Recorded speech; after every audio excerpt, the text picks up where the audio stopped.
General ওয়াকারকে ভালোবাসি। I love জি জেনারেল ওয়াকার। জেনারেল ওয়াকারকে আমি অনুরোধ করছি তিনি যেন রাষ্ট্র ক্ষমতা দখল করেন। আমাদের এইসব সিভিলিয়ান ব্লাডি সোর্সটা দিয়ে রাষ্ট্র পরিচালনার কোনো দরকার নাই। আমি কোনো নির্বাচন চাই না। ব্লাডি জি সিভিলিয়ান পলিটিশিয়ানস আর লায়ার্স, ক্রিমিনালস, এদেরকে আমি পছন্দ করি না। আমি সেনাবাহিনীকে পছন্দ করি, এখনো সেনাবাহিনী তাদের চরিত্র ধরে রেখেছে। আই জি love General Walker and his team. আমি অনুরোধ করছি, প্লিজ প্লিজ জেনারেল ওয়াকার, আমাদের জাতিকে রক্ষা করুন, আপনি ক্ষমতা দখল করুন। যুক্ত হয়েছেন। পাওয়ার, জয় লাভ বাংলা, জয় বঙ্গবন্ধু, জয় Sheikh Hasina. I love Sheikh Hasina. It is my private, okay, private choice. জি যারা বলবে জি জয় বাংলা বলা যাবে না, তাদেরকে আমি জুতা মারি, জুতা মারি, জুতা মারি। সব মানে কিন্তু ভণ্ড, বেশিরভাগ ও ভণ্ড। যত টাইটেল, যত উপাধি, যত পুরস্কার, অমন শান্তিতে নোবেল পুরস্কার বিজয়ী, সবচেয়ে বড় চোর। এবং তার নামের জি মধ্যে দুইজন নবীর নাম। আমাদের শেষ নবী হযরত মুহাম্মদ মুস্তাফা সাল্লাল্লাহু আলাইহি সাল্লামের নাম হলো তার প্রথম নাম মোহাম্মদ। তারপরে ইউনুস নবীর নামে ইউনুস, মোহাম্মদ ইউনুস। অথচ আচ্ছা এখন পোলাপানরা আমারে কইতেছে, স্যার সেফুদা আমাদের লেখাপড়া করার কথা আর বলবেন না, আমাদেরকে আদর্শ কৃষক বানান, আমাদেরকে ভালো ট্রেডার বানান, আমাদেরকে হুম একজন ওই ওয়েল্ডিং মেশিন চালানো এরকম ইলেকট্রিশিয়ান বানান, আমরা জি চাকরি পাবো, চাকরি করে খামো। আমরা যদি বেশি শিক্ষিত হই, ডক্টরেট করি, তাহলে আমরা জি চুরি করবো, ডক্টর ইউনুসের মতো বড় চোর হব। আমি বলি যে উনি চোর, এটা তোমাদের কে বলেছে? কয় কেন, আপনি দেখেন না হ্যাঁ দাদা, তোমার সাহায্য চাই, একটু আমাকে বলো, আসলে আমি টায়ার্ড। উনি যে চুরি বাহ বাহ করেছেন ক্ষমতায় আইসা, জি জি গ্রামীণ ব্যাংকের কি কি করেছে আমি তো সব কথা বুঝি না। তাছাড়া জি বাংলাদেশে থাকি না 35 বছর, অনেক খবর জানি না, সুন্দর জি করে জি বুঝিয়ে বাংলা বলতে পারি না। বাংলা জি যখন আসে না তখন ওই শব্দ বোমা মাইরা দেই, বুঝো না? জি জি জি তখন এই জি দাদা আচ্ছা, আমি যেটা জি দাদা আপনি যে আমার আমার কোনো ভুল হলে দাদা আপনি ক্ষমা সুন্দর দৃষ্টিতে দেখবেন। আরেকটি হচ্ছে যে এই যে যে কথাটি আপনি তুললেন এখনই যে মোহাম্মদ এবং আমাদের ইউনুস নবীর সাথে তুলনা করলেন, এইটাকে জি দাদা আপনি কিভাবে দেখেন? আমাদের ইসলামকে তো এই যে এইভাবে বলে যে কত বড় সুন্দর দর্শকের সামনে মুসল্লিদের সামনে বলে আমাদের ইউনুস সাহেবের দুইজন নবীন নামে মোহাম্মদ, আমাদের মোহাম্মদ এবং আমাদের ইউনুস নবীন নামে আপনি কথাটা তুলেছেন। এইটা বলা, জনগণকে এটা শোনানো হুজুরদের জন্য এটা কতটুকু উচিত অনুচিত একটু যদি বলেন সংক্ষেপে। এখন আপনার তুমি ধন্যবাদ, অনেক সুন্দর কথা বলেছ দাদা।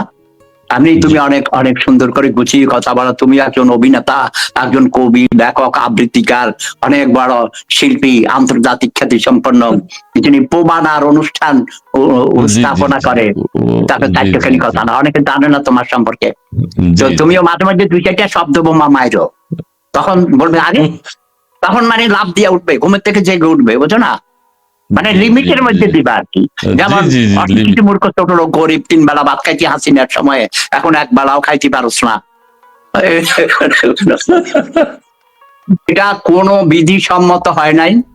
যারা এটা করেছে তাদের কোনো ধর্ম নাই। ধর্মগুলো মহান আল্লাহ রাব্বুল আলামিন পৃথিবীতে যতগুলো ধর্ম পাঠিয়েছেন, 2,24,000 পয়গম্বর পাঠিয়েছেন এবং অনেক রাসূল পাঠিয়েছেন। নবী এবং রাসূলের মধ্যে কিন্তু পার্থক্য আছে। জি যেসব যাদের উপর আসমানি কিতাব নাজিল হয়েছে, যেমন আমাদের নবী, শেষ নবী হযরত মুহাম্মদ মুস্তাফা সাল্লাল্লাহু আলাইহি সাল্লামের উপর আল কোরআন নাজিল হয়েছে, এটা কিন্তু পবিত্র কোরআন শরীফ। জি জি এটা আরবি এবং তারা ইংরেজিতে হলেন আমি এটা পড়ি নিজে, প্রতিদিন কিছু একটু একটু পড়ি, আরো আছে কয়েকটা আছে। জি তো আমি বলি ওদের কোনো ধর্ম নেই, ওদের কোনো নবী নাই, ওদের কোনো রসুল নাই, ওরা আল্লাহর হুকুম আহকাম কোনো কিছুই মানে না, ওদের জি ইমানও নাই, আমলও নাই। এরা ধর্মকে ব্যবহার করে, হ্যাঁ, ইমানও নাই, আমলও নাই, এরা কোনো, জি জি এদের কোনো মুসলমানই না। ও যদি অন্য ধর্মের হয়ে থাকে, পৃথিবীতে বর্তমানে কোন ধর্মের অনুসারী, সত্যিকারের অনুসারী নাই। সব ধর্মের মধ্যেই ভণ্ড এসে গেছে এবং জি সেই জন্যই আবার নতুন করে রিসাফল করতে হবে। মহান আল্লাহ রাব্বুল আলামিন বলেছেন এমন এক যুগ আসবে যখন নিজেদেরকে তারা এমনকি নবী বলেও দাবি করবে। হুম নুরাল পাকলার কথাও বলি, সে যদি নিজেকে ইমাম মাহাদি বলে থাকে, তাহলে তার শাস্তি হওয়া উচিত ছিল জীবদ্দশায়। তার জি, জি, বিরুদ্ধে জি। কেন কোনো মামলা হয় নাই? এতদিনও আমরা কেন এত বছর এত কিছু জানি সারা পৃথিবীর? চিনতাম না। তুমি শুনেছো দাদা কোনো না, মিডিয়াতে, আমি আমি লোকাল আমি শুনি মিডিয়াতে না। বার্তা হবে এইসব আমি কথা? আমি শুনি নাই দাদা নুরাল পাগলা কি, কিন্তু এখন আমিও দেখি যে শুনিনি। জি আরে আমার কাছে শুনলে তো নুরাল পাগলারে আমি শব্দ মাইয়া তার কলিজা মানে ফাটাইয়া পাঠাইতাম জীবন্ত অবস্থায়। জি জি জি জি আমার জি জি বিপ্লব জি বাহিনীর পাঠাইয়া তার নুনুর গোড়া কাইটা দিতাম। শালার জি। পুত, তুই কোথাকার কোন নবী রসুল পয়গম্বর হইছস? তোরে তুই এসব করছস কি হলে কেন? আর যারা তার অনুসারী ছিল প্রত্যেকের পুরুষগুলির ননুর গোড়া কেটে দিতাম, মেয়েগুলির 3-4টা দৌড়া মাইরা দিলে এটি আর রাইতো না ভয়, ঠিক তাই আছে। না? কিন্তু দাদা, ওখানে হ্যাঁ, এইসব আমরা করে তো ওরা জানিও না। ভাষণা দেয়, জি বুঝছো? গাঞ্জা জি জি দেয়, জি। তারপরে ওই ছেলে মেয়ে অবাধ যৌন মিলন, তারপরে মদ দাদা, জুয়া যত রকম না আছে না আজে বাজে খাম, এগুলো তাদের ওই দরবার শরীফের ভিতরে এসব করে নেশাগ্রস্ত করে ফেলে। না স্যার, এখন ওই যে দাদা আমি যেটা বলতে চাই, মানে এইভাবে কবর থেকে তুলে আগুনে পুড়িয়ে, এটা আপনি বলেছেন, আপনি ব্যাখ্যা করেছেন, হ্যাঁ, ঠিক এটা আছে। এটা অন্যায়, এটা অন্যায়। এটা অন্যায়, চরম যদি অন্যায় নুরাল করেছে। পাগলা যদি কিছু অপরাধ করেছে, সেটার বিচার মানুষের করার অধিকার নাই। তাও সামাজিক ভাবে, রাষ্ট্রীয় ভাবে, আইনগত ভাবে তার বিচার হতে পারে, কোর্ট রায় দিবে, তার শাস্তি হবে। এবং সে যেটা করেছে আমার বিচারেও সেটা শাস্তিযোগ্য অপরাধ সেটা। কিন্তু তাকে কবর থেকে লাশ তুলে মৃত্যুর পর এটা নিয়ে নাচা কুদা, তাকে আগুন দিয়ে পোড়ানো, এটা অমানবিক ব্যাপার, এটা অমানবিক। ওকে। যেমন যুদ্ধের সময় আমরা যখন রাজাকারদের বিচার করেছি সেটাও আইনসম্মত ভাবে হয়েছে, রায় দেওয়া হয়েছে, তার গ্রামের লোকদেরকে ডাকা হয়েছে, গণ আদালত বসানো হয়েছে, সে সত্যিকারে কোনো মানবতা বিরোধী কাজ করেছে কিনা, কারো ঘর বাড়িতে আগুন দিয়েছে কিনা, মুক্তিযোদ্ধাদের ধরে দিয়েছে কিনা, তার কোনো নারীকে নিয়ে ধর্ষণ করে আবার আর্মিদের ক্যাম্পে দিয়েছে কিনা, এই ধরনের কাজ করে থাকলে তার মৃত্যুদণ্ড শাস্তি হয়েছে। এবং আমাদের মুক্তিযোদ্ধাদের মধ্যেই তোমার ওই কি বলে, যারা ফাঁসি দেয়, কি বলে, জি। কি বলে ওদেরকে? আর ইয়ে জল্লাদ জল্লাদ জল্লাদ, জল্লাদ জল্লাদ ছিল জল্লাদ। ওদের কাজেই, ওরা জল্লাদ। এবং ওরা সেই হুকুম পালন করেছে। ওখানে ফাঁসি দেওয়া হইতো না, ব্যাউনটিং করা হইতো, কোনো গুলি খরচ করা হইতো না। নদীতে দাদা, নৌকাতে করে নদীতে নিয়ে তাদেরকে জি নদীতে বড় খালে ব্যাউনেটিং করে ফেলে দেওয়া হইতো। এবং দাদা, তাদের জি শোনো, তাদেরকেও বলা হইতো জি তোমার কোনো ইচ্ছা আছে কিনা। আমার চোখের সামনে দেখেছি, বলেছে আমি একটু 2 রাকাত নামাজ পড়তে চাই, নামাজ পড়তে দেওয়া হয়েছে। তারপরে সে বলছে যে বড় জয় বাংলা, বেশিরভাগ জয় বাংলা বলে নাই, ভয়ে কেউ বলেছে মনে করলে জয় বাংলা বললে ছাইরা দিবে, কিন্তু তারা জানতো যারা যে না মেরেই ফেলবে, তারা কিন্তু পাকিস্তান জিন্দাবাদ বলেছে, আল্লাহু আকবার জি বলেছেন, জি নারায়ে তাকবীর, আল্লাহু জি আকবার। যারা সত্যিকারের রাজাকার ছিল, জি ওরা জি নিজেরা ধার্মিক ছিল, তো ওরা কিন্তু ধর্ম দ্বারা মোটিভেটেড ছিল। ওটা তাদের পলিটিক্যাল ব্যাপার, আদর্শের ব্যাপার। এবং যুদ্ধের সময় এটা বলে, আইনও বলে, আন্তর্জাতিক আইনও বলে, 2 পক্ষ না থাকলে তো যুদ্ধ হয় না। একটা পক্ষ, জি জি তারা জি পাকিস্তান ভাঙতে চায় নাই, তারা যারা পাকিস্তান তৈরি করেছিল তাদের পূর্বপুরুষরা তৈরি করেছে, তারা চাইছে। কিন্তু আমরা যারা মনে করেছি না, পাকিস্তান আমাদের শোষণ করছে, শাসন করছে, নির্যাতন করছে, এবং ওটা কোনো রাষ্ট্র হতে পারে না, এটা রাষ্ট্রের সংজ্ঞায়ও পড়ে না, রাষ্ট্রবিজ্ঞানের সংজ্ঞায়ও পড়ে না। একই ভূখণ্ডে আইন দ্বারা শাসিত জনগোষ্ঠীকে রাষ্ট্র বলে। একটা জনগোষ্ঠী হতে হবে একই ভূখণ্ড হতে হবে, মাঝখানে আরেকটা রাষ্ট্র থাকা যাবে না। সেহেতু এটা পাকিস্তান একটা রাষ্ট্রের সংজ্ঞায় পড়ে না। বাংলাদেশ, পূর্ব পাকিস্তান বাংলাদেশের আর পশ্চিম পাকিস্তানের সাথে একটা রাষ্ট্র হয়েছে পাকিস্তান, এটা একটা ভুল ছিল। আমাদের পূর্বপুরুষরা যারা করেছে তারা অশিক্ষিত মূর্খ বর্বর ছিল। ওই সময় ওরা 3 বেলা না 4 বেলা ভাত খাইত, বুঝতে পারছো? ওদের মাথায় বুদ্ধি ছিল না। আচ্ছা, সেটা করো। আর ভারতবর্ষকে ভাঙা ঠিক হয় নাই। আমি এখনো মনে করি অবিভক্ত ভারত থাকা দরকার ছিল। এখন যেটা তোমার মূল প্রশ্ন, নুরুল পাগলাকে বিচার এইভাবে মৃত্যুর পর তার লাশ নিয়ে নাচা কুদা করা, পুড়িয়ে ফেলা জঘন্য অপরাধ হয়েছে।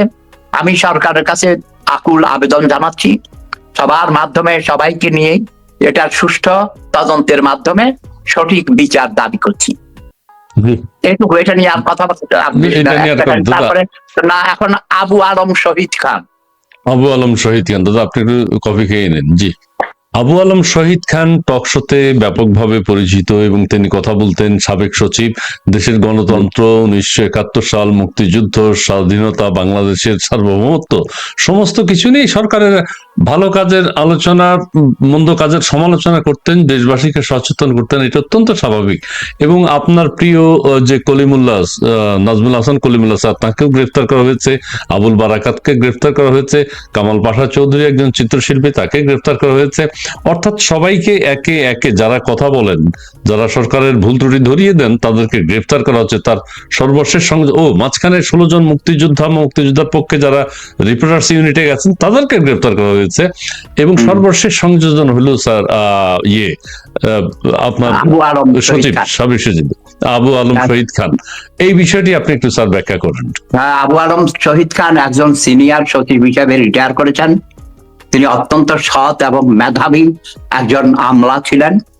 আমি তাকে চিনতাম সেই 69-এর গণ অভ্যুত্থান থেকে। 1969-এর গণ অভ্যুত্থান থেকে ছাত্র রাজনীতির সাথে আমরা জড়িত ছিলাম। ব্যক্তিগতভাবে আমি তাকে চিনতাম। এবং ঢাকা বিশ্ববিদ্যালয়ের মহসিন হলে আমি থাকতাম 614 নাম্বার রুমে, সে ছিল 614 নাম্বার রুমে। মাঝখানে আমি একটা তো room খালি। দাদা আমি মহসিন হলের 553 553। মানে আমার নিচে তালাই ছিল। তাহলে তো আমরা একই হলে ছিলাম দীর্ঘদিন। আমি তো প্রায় 14 বছরের মতো ওই হলে ঘুমাইছি। যদিও আমি জাহাঙ্গীরনগর ইউনিভার্সিটির ছাত্র ছিলাম, থাকতাম মহসিন হলে, বুঝো না? অবৈধ না, না না, গেস্ট হিসেবে থাকতাম, গেস্ট হিসেবে একটা থাকতাম আর কি, কিন্তু বেশিরভাগ থাকতাম।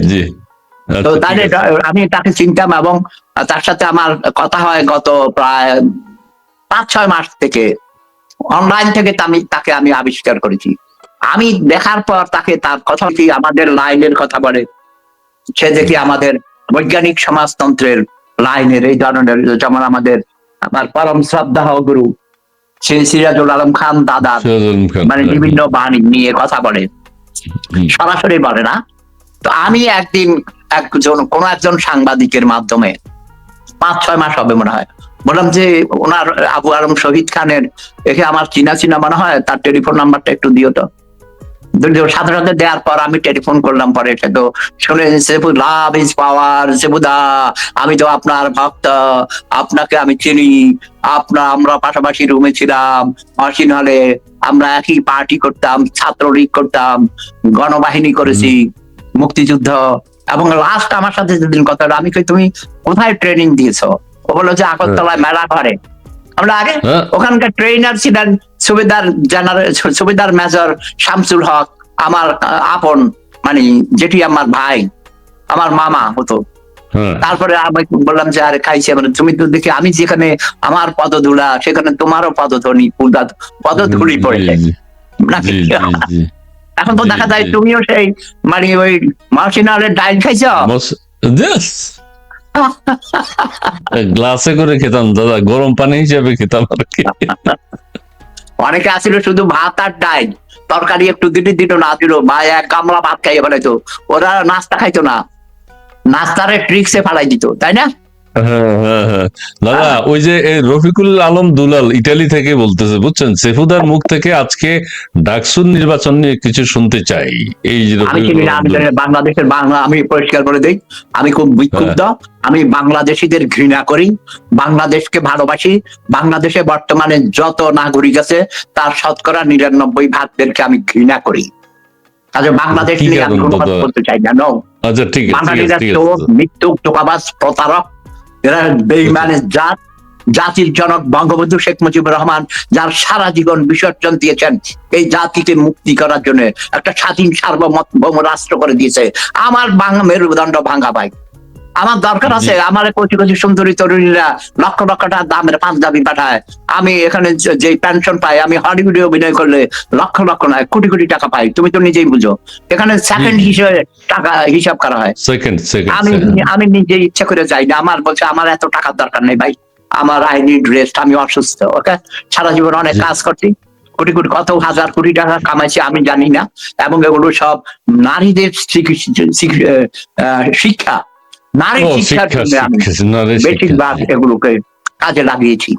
কোনো টাকা পয়সা আমি অপব্যয় করি নাই, কোনো Good, একটা good, পয়সা good. নষ্ট করি নাই। আমার 2টা বউ আছে, 2টা বউকে তাদের ডিমান্ড অনুযায়ী যতদূর পারি সাহায্য করছি। তারা ঢাকা শহরে থাকে, এবং ছোট বউ ডাক্তার, বড় বউ রুগী। বড় বউ হচ্ছে হুম, হুম, রুগী, ছোট বউ হুম, ডাক্তার, হুম, বুঝলেন? হুম, তো সবকিছু মিলাইয়া আমি আমার মতো করে, আমার একমাত্র সন্তান, সেও ইউরোপের নাগরিক, তুমি তাকে চিনো, তার সাথে চিনি, তুমি চিনি, কথাও চিনি। বলেছ, এবং জি, সে অনেক জি। স্মার্ট ইয়াং বয়, সেও খুব ভালো। বাবা হয়েছে। আমার 3টা নাতি নাতনি আছে, 2টা নাতি, একটা নাতি। Very happy, all are very happy people. ওদের নিয়ে আমার চিন্তা নাই।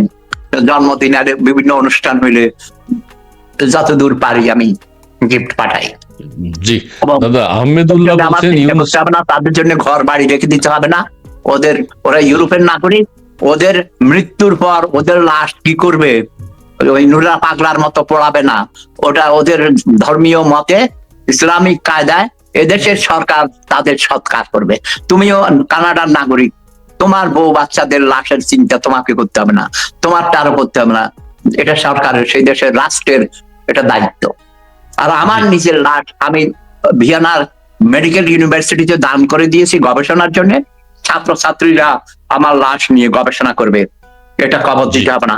তবে অনেক বড় বড় এজেন্সিরা আমাকে বলেছে, কত হাজার মিলিয়ন ডলার চান, আপনার লাশ আমাদেরকে দিয়ে দিবেন, আমরা লিখিত ভাবে আমরা আপনার লাশ মমি করে রেখে দিব।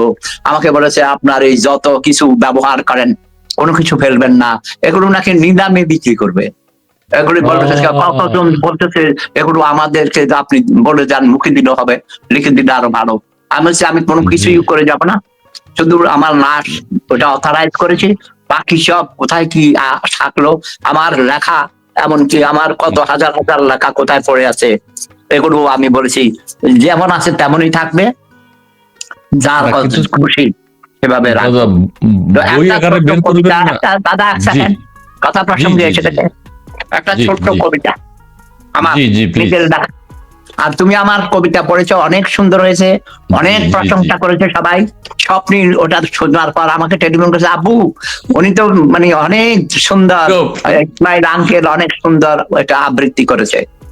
আমরা thank you, thank you, thank you, thank you দাদা। আরে তুমি তো নিজেই জানো না তুমি যে কত বড় আবৃত্তিকার, আমি বুঝি। ঠিক আছে দাদা, থ্যাংক ইউ। এটা তোমার কণ্ঠটা, এটা এগুলো আল্লাহর দান, বুঝো না, ঐশ্বরিক দান। আচ্ছা আমি বলি, আর কত রক্ত চাই, শেফাতুল্লাহ মানে আমি নিজে এই কবিতা লিখেছি। জি, জি, জি। আর কত রক্ত চাই মা জননী, আর কত রক্ত চাই তোমার তৃষ্ণা মেটাতে, আর কত রক্ত চাই তোমার যশোর জ্বালা মেটাতে। 52 থেকে অদ্যাবধি লাখো লাখো সন্তানের লাশ হজম করে ওকে তোমার ক্ষুধা মেটেনি।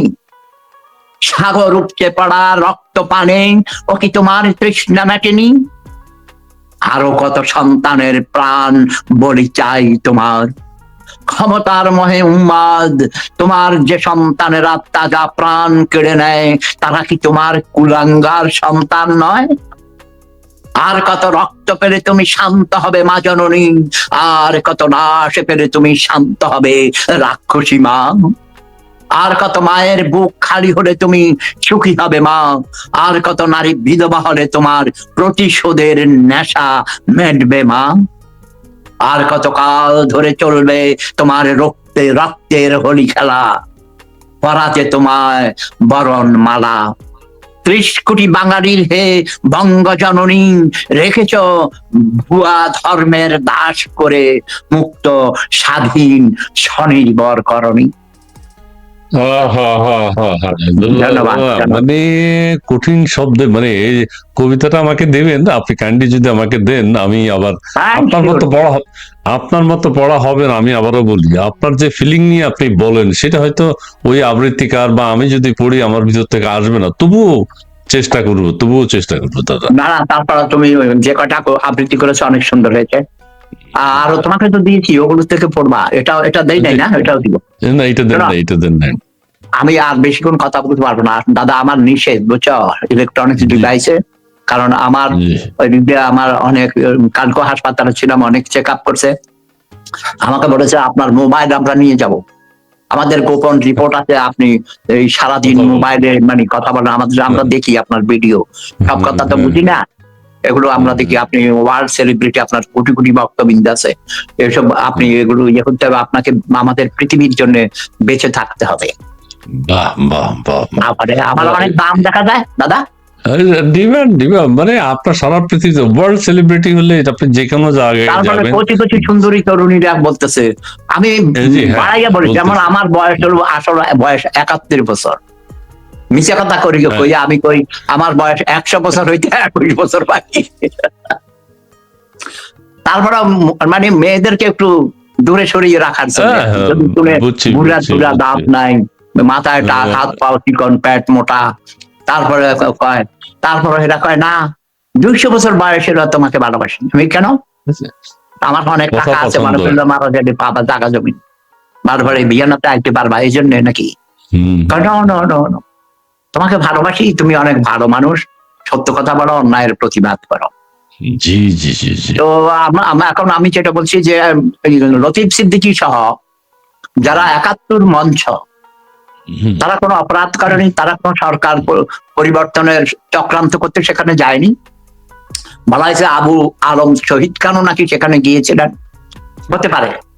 এটা একটা গণতান্ত্রিক রাষ্ট্র, বলায় গণতন্ত্র মানে কি, প্রতিটি মানুষের স্বাধীনভাবে মত প্রকাশের অধিকার থাকবে, তাদের চাওয়া পাওয়া দুঃখ কষ্টের কথা বলে লিখে এঁকে বোবা হলে আকারে ইঙ্গিতে প্রকাশ করতে পারবে, সেটার নাম হলো গণতন্ত্র। আর আমাদের দেশের অশিক্ষিত মূর্খ ছোট লোক গরিবেরা গণতন্ত্র বলতে বোঝায় শুধু ভোটের অধিকার। নো, ওটা একটা হাজারটা কাজের মধ্যে একটা, সরকার গঠন, সরকার পরিবর্তন, প্রভুর হাত বদলের জন্য এটা একটা উপায়। বাট আমি মনে করি ভোটের মাধ্যমে সরকার পরিবর্তন করা মোটেই ঠিক নয়। নো, ঠিক নয়। কারণ ভোটের সময় সত্যিকারের অর্থে তুমি বলো জীবনে কয়বার ভোট দিয়েছো? দিয়েছি কয়েকবার, হয়তো অত মনে নাই, বেশি না। আচ্ছা, দিয়েছি। যাকে খুশি তাকে দিতে পেরেছো? এটা হচ্ছে দাদা, এই ক্ষেত্রে আমার একটু কথা আছে, যাকে খুশি তাকে দেয়া, একটা যোগ্য লোক না বুঝে, একজন হয়তো ভোটার প্রার্থী হিসেবে কে গুরুত্বপূর্ণ সেটা না বুঝে একজনকে ভোট দিয়ে দিল, অনেক বাজে মানুষও, অযোগ্য লোকও কিন্তু ক্ষমতায় এসে যায়, তো কি হবে বেশিরভাগ এটার? ক্ষেত্রে এটা হয়।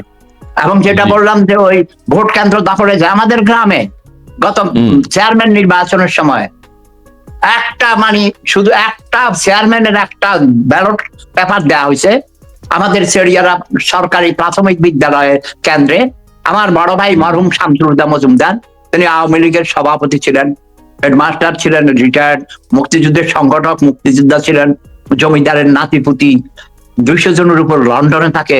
সেহুদার বড় ভাই যাইয়া বলছে যে, কিরে তোরা নাকি চেয়ারম্যানের ব্যালট নাকি যাস না কারো করে? কই রিটার্নিং অফিসার দেখে আমার ওই ব্যালটটা আবার দেন। দেওয়ার পরে সে তার ইচ্ছে মতো হাবিব পাটোয়ারিকে দিচ্ছে, যা মানে কেউ একটা ভোট দিতে পারে না, ওর লোকদের এজেন্ট ম্যাজেন্ট ভাগাইয়া দিছে সবার সামনে। উনি হাবিব পাটোয়ারিকে ভোট দিছে, হাবিব রহমান পাটোয়ারি। আর যে মোস্তফা কামাল মজুমদার যে ভোট কেন্দ্র দখল করেছে, সে একটা পাস করছে ঠিকই, 5ই আগস্ট তাকে গত বছর ওই দিন বিকেলেই জ্যান্ত পানির টানে ডুবাইয়া রাখছে, ধরে মারে পড়েছে। এই যে দেখো ক্ষমতার অপব্যবহার, জনগণ যদি খেপে যায় জি, কেউ বাঁচাতে পারবে না। এবং ডক্টর ইউনূস এখন 1 বছরে 13 মাসে যতটুকু তার আসল চরিত্র মানুষ মানে যে আনাই, আমি বলছি যে ওরা আইনো না, ওর মানুষ মারা না, ও চোর, ও ক্রিমিনাল। আমার কথা শুনে নাই, আপনি আপনি পাগল, আপনি কি জানেন, আপনি বলছেন পাগল, আরে পাগল বুঝছো, পাগল ওখানটা যদি শুদ্ধ কেটা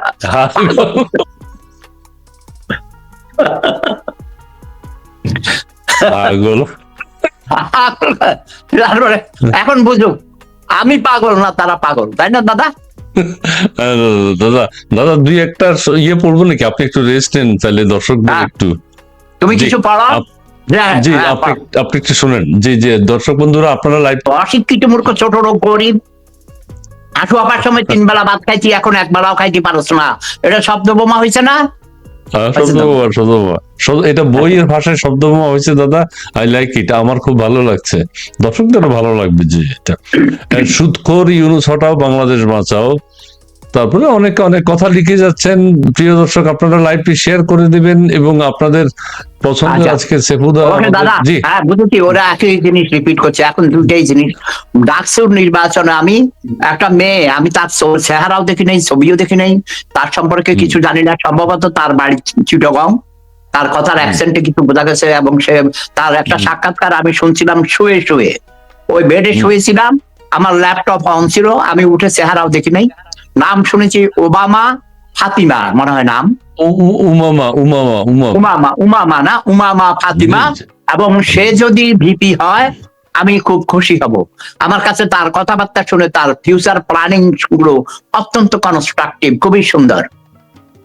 আর বেসিক্যালি আমি 1983 সালে 1984 ঢাকা বিশ্ববিদ্যালয়ে মানে সারা বাংলাদেশে ছাত্র রাজনীতি বন্ধ করিয়ে দিয়েছিলাম প্রেসিডেন্ট এরশাদকে দিয়ে।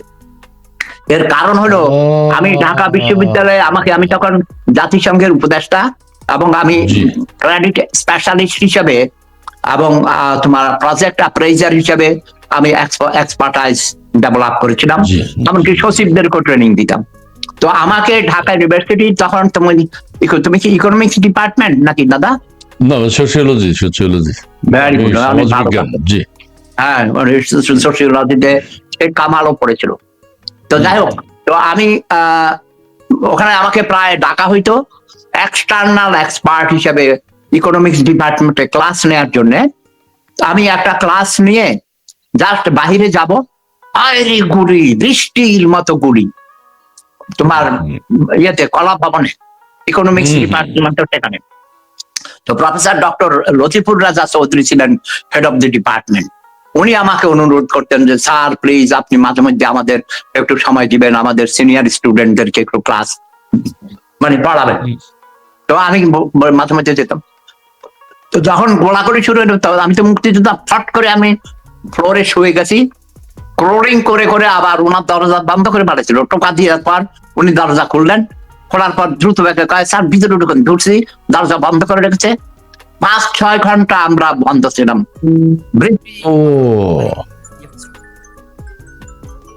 দাদা জি জি, তখনই আমি প্রেসিডেন্ট এরশাদকে বলে বন্ধ করে দিয়েছি। আমার বউ টেলিফোন করেছে ঢাকা থেকে, তুমি এখন তোমার কাছ থেকে বিদায় নেই, ও দাদা, হ্যাঁ তুমি আমাকে বিদায় দাও। ও দাদা, তাহলে আমি বিদায় দিচ্ছি, তাহলে ফোন এসে গেছে না? হ্যাঁ তুমি কেটে দাও তো, আমাকে বের করে দাও।